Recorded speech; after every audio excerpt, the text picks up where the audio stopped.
السلام علیکم ورحمۃ اللہ وبرکاتہ۔ وعلیکم السلام ورحمۃ اللہ تعالی وبرکاتہ۔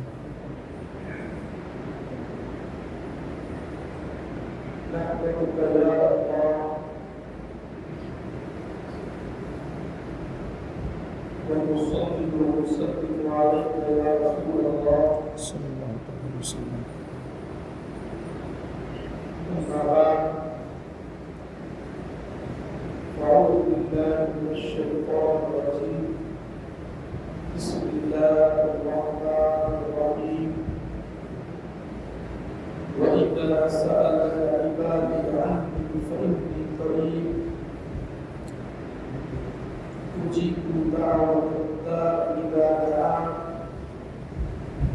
فَلْيَسْتَجِيبُوا لِي وَلْيُؤْمِنُوا بِي لَعَلَّهُمْ يَرْشُدُونَ۔ صدق اللہ العظیم وصدق رسوله النبي المكي الكريم ونحن على ذلك من الشاهدين والشاكرين والحمد لله رب العالمين۔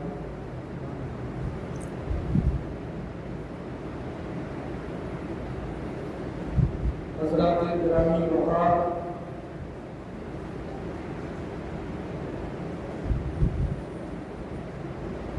ادب و احترام کے ساتھ کرم فرمانے والے آقا اور شفاعت فرمانے والے رسول محمد رسول اللہ صلی اللہ علیہ وسلم کی بارگاہ اقدس میں درود و سلام کا ہدیہ پیش کریں۔ اللهم صل على سيدنا سيدنا وعلى محمد معدن الجود الكرم وعلي وبارك وسلم صلاة والسلام عليك يا رسول الله صلى الله عليه الكرام وصحبه الكرام وبارك وسلم صلاة والسلام عليك يا رسول الله صلاة والسلام عليك يا حبيب الله صلى الله تعالى عليه وآله وسلم۔ حضرات،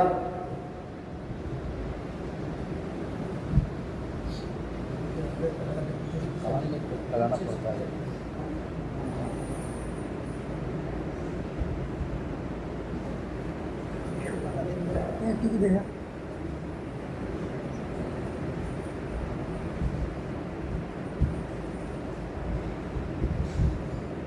اچھا ہوتا ہے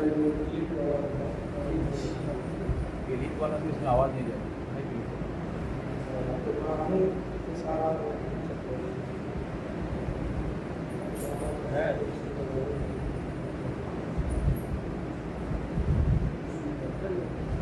ہاتھ پکڑ کے بولنا ہوگا کلپ والا۔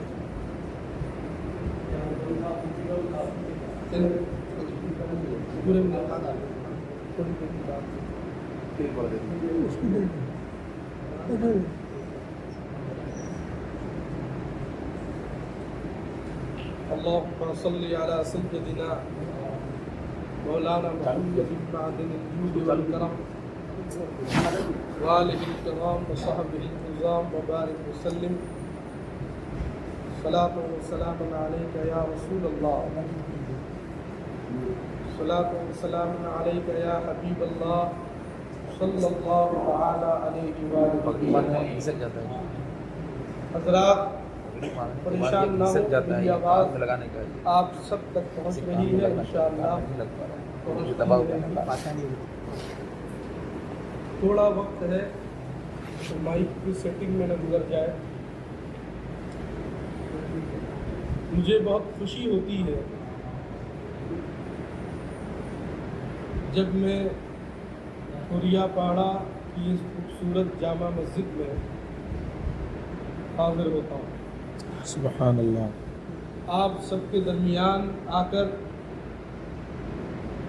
بڑی مسرت اور شادمانی ہوتی ہے۔ حضرات، ہمارے درمیان اس مسجد کے خطیب و امام حضرت مولانا حافظ و قاری ہندم شاہی موجود ہیں، ساتھ ہی ساتھ یادگار تاج الشریعہ جامعۃ الحبیب کے استاذ حضرت مولانا ابو طاہر رضوی مجاہدی وہ بھی جلوہ فرما۔ اللہ رب العزت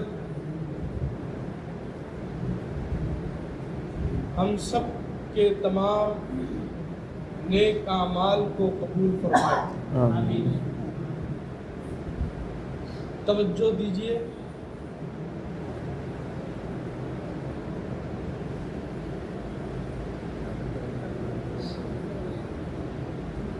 دنیا فتنہ و فساد کا گھر ہے، خوش نصیب ہیں وہ جو یہاں خود کو گناہوں سے بچاتے ہیں اور نیکیاں کرتے ہیں۔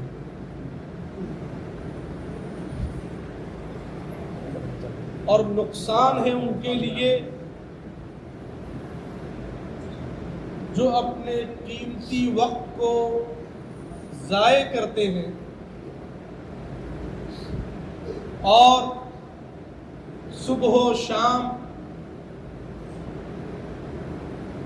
گناہوں میں اور غفلت میں گزارتے ہیں۔ ہمارے رسول، آخری رسول اللہ رب العزت نے انہیں علم غیب عطا فرمایا، قیامت تک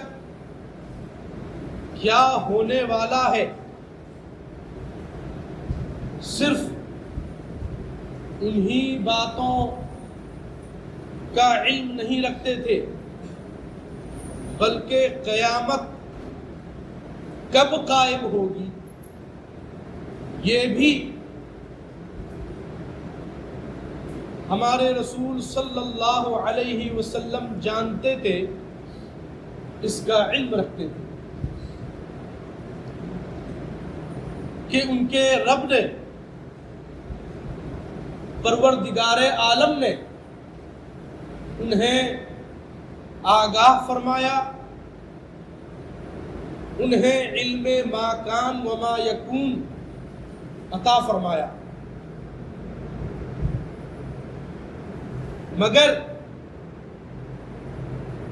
حکمت الہی کے سبب بحکم الہی رسول اللہ صلی اللہ علیہ وسلم نے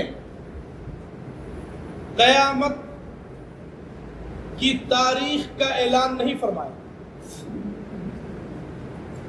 کہ فلاں تاریخ فلاں سن میں قیامت قائم ہوگی، قیامت آئے گی۔ رسول اللہ صلی اللہ علیہ وسلم نے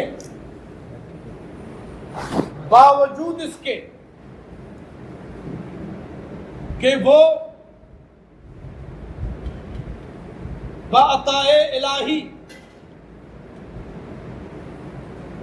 جانتے ہیں، علم رکھتے ہیں، پھر بھی اللہ سبحانہ و تعالی کے حکم سے انہوں نے اس کو پوشیدہ رکھا، ظاہر نہیں فرمایا کہ کس سال یا کتنے برسوں کے بعد قیامت قائم ہوگی۔ رسول اللہ صلی اللہ علیہ وسلم نے یہ ظاہر نہیں فرمایا، البتہ بحکم الہی رسول اللہ صلی اللہ علیہ وسلم نے علامات قیامت یا آثار قیامت یا قیامت کی نشانیوں کو ظاہر فرمایا، لوگوں کو بتا دیا کہ قیامت آنے کی نشانیاں یہ ہیں۔ جب یہ نشانیاں ظاہر ہو، جب یہ علامتیں ظاہر ہو، جب یہ آثار ظاہر ہو، تو تم سمجھ لو کہ قیامت قریب ہے۔ قرب قیامت کی نشانیاں ہمارے رسول نے بیان فرما دی حضرات محترم، مگر قیامت کس سال آئے گی یہ رسول اللہ صلی اللہ علیہ وسلم نے نہیں بتایا، اس کو ظاہر نہیں فرمایا کہ اس میں حکمت ہے۔ رسول اللہ صلی اللہ علیہ وسلم نے یہ فرما دیا کہ قیامت آئے گی، مہینہ کون سا ہوگا؟ محرم کا ہوگا۔ تاریخ کون سی ہوگی؟ محرم کی 10ویں تاریخ ہوگی۔ دن کون سا ہوگا؟ جمعہ کا دن ہوگا۔ یہ بھی ظاہر فرما دیا، مگر یہ ظاہر نہ کرنے کا حکم ہوا کہ کس سال قیامت آئے گی، یہ ظاہر نہ کرے۔ تو کچھ باتوں کو ظاہر کرنے میں یہ بھی راز ہے کہ تم جان لو کہ میرا نبی، میں نے اس کو غیب کا علم عطا کیا ہے۔ جو دن بتا سکتا ہے، جو تاریخ بتا سکتا ہے، جو مہینہ بتا سکتا ہے، وہ سال کیوں نہیں بتا سکتا؟ وہ جانتا ہے، مگر سال ظاہر نہ کرنے کا اس کو حکم دیا گیا ہے۔ پتا چلا کہ اللہ کے رسول صلی اللہ علیہ وسلم غیب کا علم رکھتے تھے۔ امام اہل سنت نے فرمایا، اور کوئی غیب کیا تم سے نہا ہو بھلا، اور کوئی غیب کیا تم سے نہا ہو بھلا، جب نہ خدا ہی چھپا تم پہ کروڑوں درود، جب نہ خدا ہی چھپا تم پہ کروڑوں درود۔ بے شمار یا بڑی تعداد میں قیامت کی نشانیاں رسول اللہ صلی اللہ علیہ وسلم نے ظاہر فرمائی۔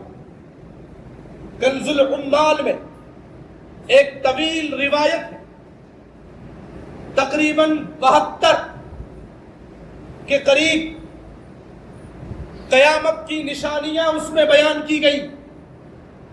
میرے مرشد اجازت و خلافت تاج الشریعہ علیہ الرحمت والرضوان نے اس حدیث کی شرح میں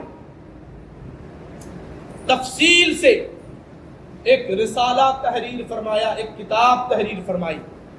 اس کتاب کا نام ہے آثار قیامت، یعنی قیامت کی نشانیاں، قیامت کی علامتیں۔ یہ وقت نہیں ہے کہ تمام نشانیوں پر تفصیل سے میں گفتگو کر سکوں، روشنی ڈال سکوں، مگر ان میں سے 3 نشانیاں میں آپ لوگوں کے درمیان بیان کرنا چاہتا ہوں۔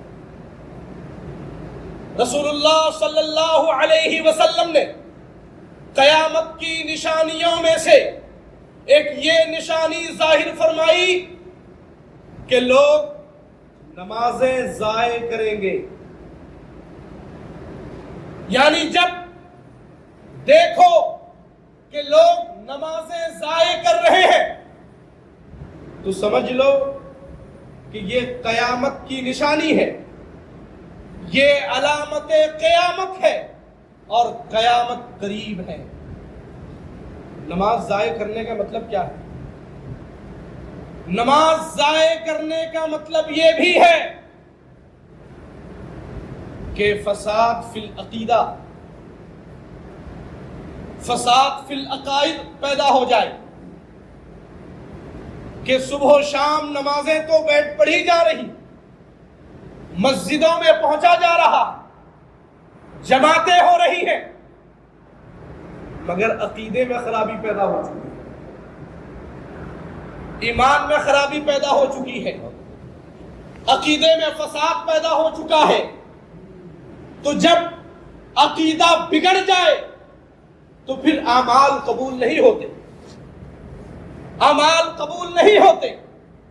تو اس سے یہ بھی مراد ہے کہ جب فساد فی العقیدہ ہو جائے تو اس سے بھی نمازیں ضائع ہو جاتی ہیں، اور یہ بھی مقصد ہے کہ فساد فی الشروط فی الشرائط پیدا ہو جائے، کہ ادائیگی صلاۃ کے لیے، نماز کی ادائیگی کے لیے جو شرائط ہیں، جو شرطیں ہیں، وہ شرطیں مفقود ہو، بندہ اس پر دھیان نہ کرے۔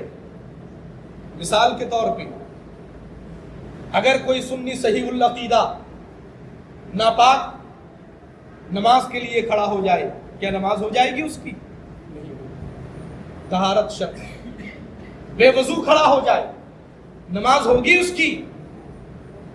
قبلہ کا اہتمام نہ کرے، قبلہ کا رخ نہ کرے، تو کیا اس کی نماز ہو جائے گی؟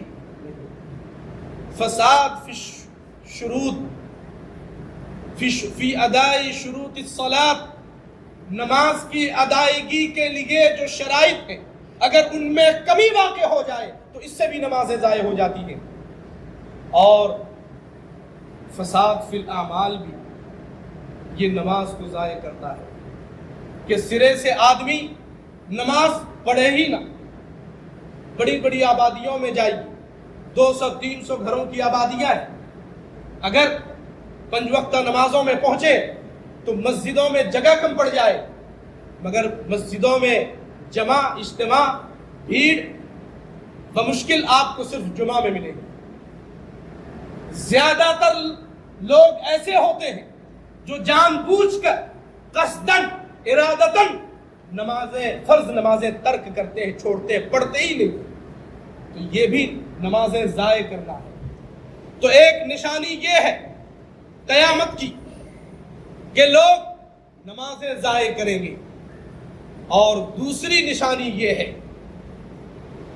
دوسری قیامت کی علامت یہ ہے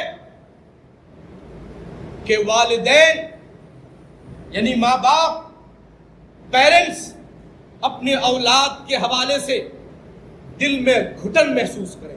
کیا مطلب ہے اس کا؟ ہم تو کہتے ہیں کہ اولاد، بیٹے بیٹیاں یہ ہمارے جگر کا سکون ہے، ہماری آنکھوں کی ٹھنڈک ہے، ہمارے بڑھاپے کی لاٹھی ہے، ہمارے کمزوری کا پر وہ طاقت دینے والے، سہارا دینے والے ہیں۔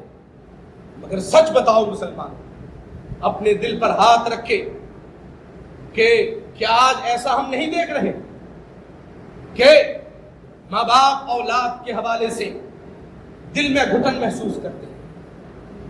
کئی بیٹے بیٹیاں ہیں، مگر اس قدر گھر میں ہی اس کو ذلیل کیا جاتا ہے، رسوا کیا جاتا ہے، اور ایسا سلوک کیا جاتا ہے، کبھی وہ باتوں میں یہ بھی کہتا ہے کہ کاش میں بے اولاد ہی ہوتا تو مجھے آج اتنا ظلم دیکھنا نہ پڑتا، اتنا ظلم سہنا نہ پڑتا۔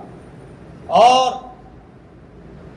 یہ ایسی باتیں نہیں ہیں کہ میں سن کے کہتا ہوں، میں نے اپنے ماتھے کی نگاہوں سے ایسے تڑپتے ہوئے بلکتے ہوئے والدین کو دیکھا ہے جو غیروں کے ظلم و ستم سے پریشان نہیں ہے، بلکہ اپنے بیٹا بیٹیوں کی زیادتیوں سے پریشان ہے، اور اس قدر انہیں ان پر ظلم ڈھایا جاتا ہے، ستم ڈھایا جاتا ہے، قدم قدم پر انہیں ذلت اور رسوائی کا سامنا ہوتا ہے کہ وہ ایک لمحے کے لیے سوچتا ہے، کہتا ہے کہ کاش میں بے اولاد ہی رہتا۔ حضرات گرامی، اب ہم سوچتے ہیں کہ ہمارے رزق میں برکت کیوں نہیں، ہماری آبادی میں رحمت کیوں نہیں ہے، ہمارے گھر میں سکون کیوں نہیں ہے؟ بتائیں، اگر ہم نے اپنے والدین کو ستایا ہوگا، اگر ہم نے اپنے ماں باپ کو کا دل دکھایا ہوگا، تو ہمارے رزق میں برکت کیسے ہوگی؟ کون ایسے تعویذ دینے والے ہیں جو تعویذ دے اور آپ کے رزق میں بے پناہ برکت ہونے لگے، اور ادھر آپ کے گھر پہ بوڑھے ماں باپ کی آنکھوں سے آنسو کے قطرے ٹپکتے ہوں، آپ اپنے بیوی بچوں کے ساتھ میں دوست و احباب کی محفلوں میں بیٹھ کر مرغ مسلم کھا رہے ہو، اور باپ اپنی طبیعت کے علاج کے ایک ایک دوا کے لیے پریشان حال گھومتا ہو، پھر آپ سوچتے ہیں کہ کوئی مولانا مل جائے، تعویذ دے دیں، میرے حق میں دعا کر دیں اور میرے رزق میں برکت ہو جائے، میری زندگی سدھر جائے، میرا گھر امن و سکون کا گہوارہ بن جائے۔ ایسا نہیں ہوتا۔ یہ قیامت کی نشانیاں ہیں، اور اگر جاننا چاہتے ہو کہ ماں باپ کا مرتبہ کیا ہے، بہت تفصیل سے گفتگو کا موقع نہیں ہے، مگر یاد رکھو، ایک صحابی رسول اللہ کی بارگاہ میں حاضر ہوتے ہیں، عرض کرتے ہیں یا رسول اللہ، میری ماں بہت بوڑھی ہے، ضعیفہ ہے، کمزور ہے، لاغر ہے، میں کچھ میلوں کا انہوں نے ذکر کیا، یعنی ایک لمبے ڈسٹانس، ایک لمبی مسافت کا انہوں نے ذکر کیا۔ انہوں نے فرمایا کہ یا رسول اللہ، میری ماں کمزور ہے، میں اس کو جس طرح سے تاوا ہے یا کسی چٹان پر سخت تیز دھوپ پڑنے کے بعد میں کس طرح سے تاوے کے مثل وہ پتھر گرم ہو جاتا ہے، صحابی فرماتے ہیں یا رسول اللہ، میں ننگے پاؤں اپنی ماں کو کندھے پر بٹھا کر میں نے حج کرایا۔ یا رسول اللہ، کیا میں نے اپنی ماں کا حق ادا کر دیا؟ کیا میں نے اپنی ماں کا حق ادا کر دیا؟ رسول اللہ صلی اللہ علیہ وسلم نے ارشاد فرمایا، جب تو شکم میں تھا، جب تو پیٹ میں تھا ماں کے، پیدائش کے وقت میں تیرے ایک کروٹ سے جو تیری ماں نے تکلیف سہا ہے، جس درد کا سامنا کیا ہے، اس شاید ہی اس ایک درد کی تکلیف کا سامنا تم کو ہوا، اور تم کہتے ہو کہ میں نے کیا اپنی ماں کا حق ادا کر دیا؟ حضرات گرامی، اس سے اندازہ کریں کہ ماں باپ کا مقام و مرتبہ کیا ہے، کس سکون کی تلاش میں ہیں آپ، جس سکون کی تلاش میں ہیں آپ، وہ آپ کے والدین کی اطاعت و فرما برداری میں، ان کی رضا جوئی میں ہے۔ اللہ تعالیٰ فرماتا ہے انشکر لی ولوالدیک، قرآن پاک میں ایک جگہ نہیں، کئی ایک جگہ جہاں اطاعت خدا و رسول کا ذکر آیا ہے، وہاں اطاعت والدین کا بھی ذکر آیا۔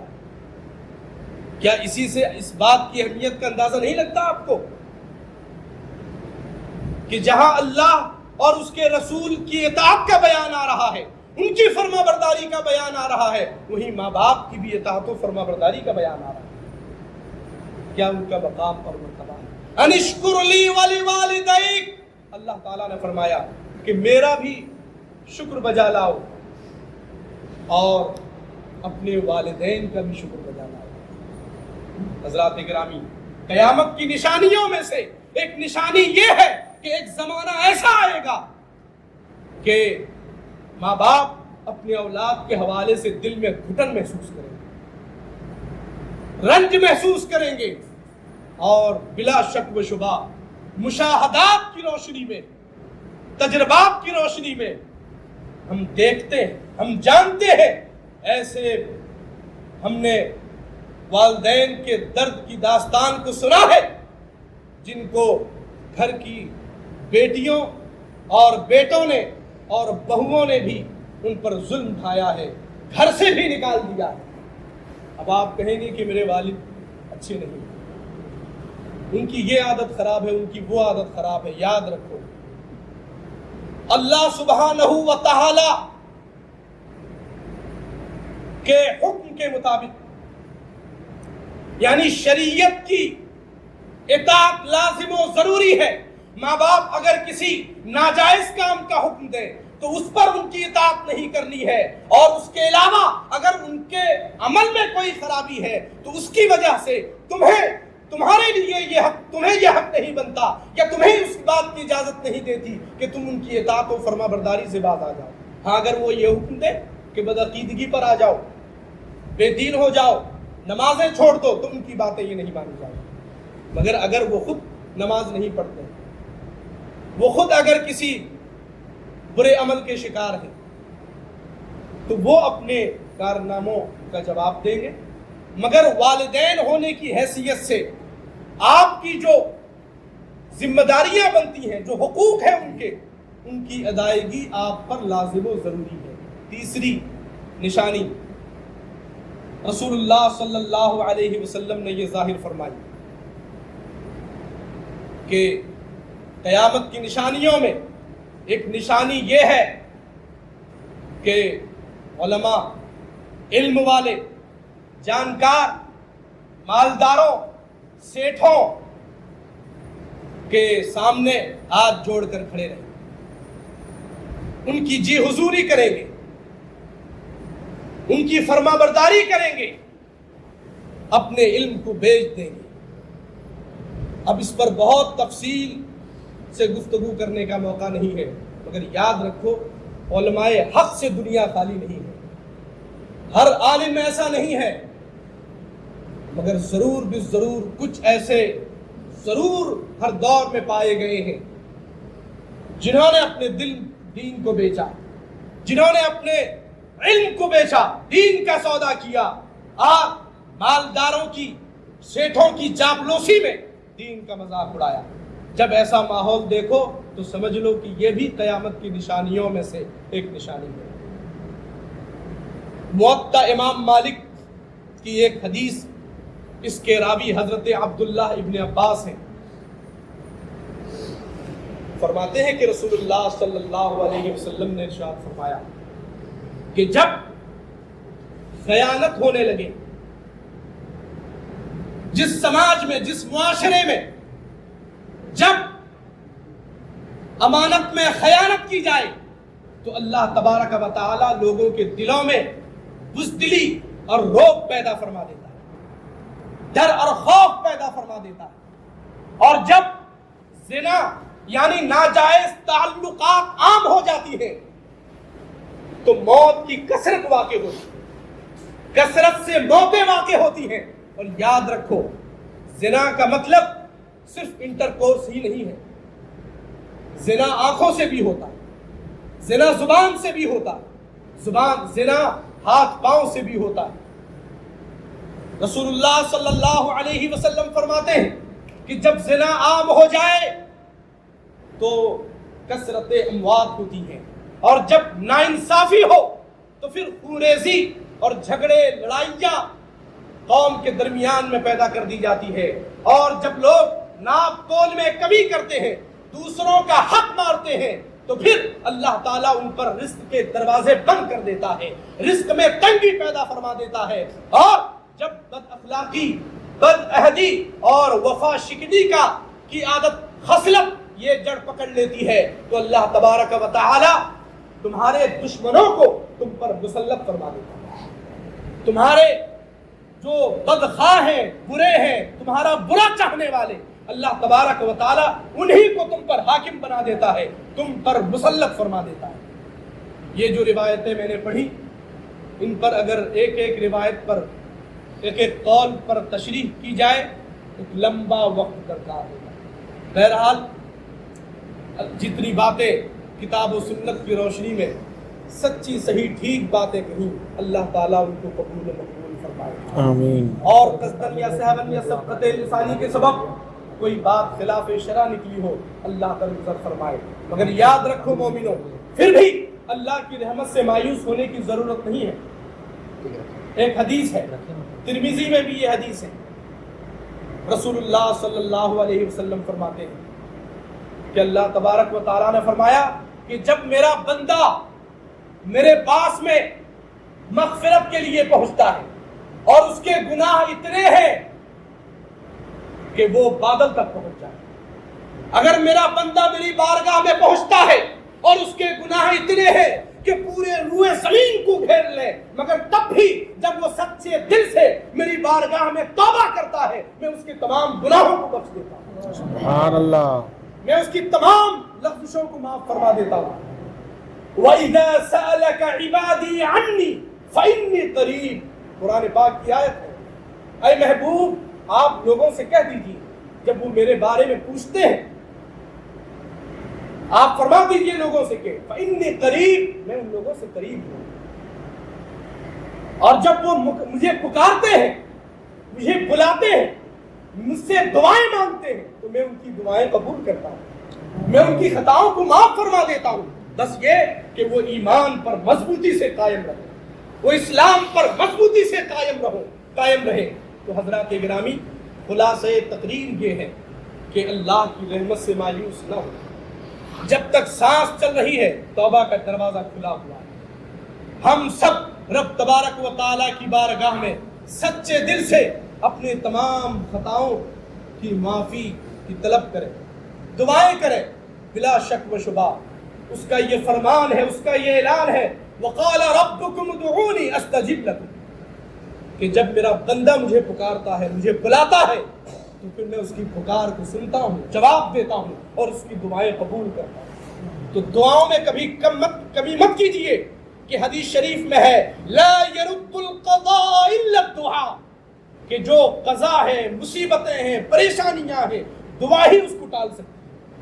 رب تبارک و تعالیٰ کی بارگاہ میں کثرت سے دعا کریں۔ استغفر اللہ الذی لا الہ الا هو الحی القیوم واتوب الیہ، وآخر دعوانا ان الحمد للہ رب العالمین۔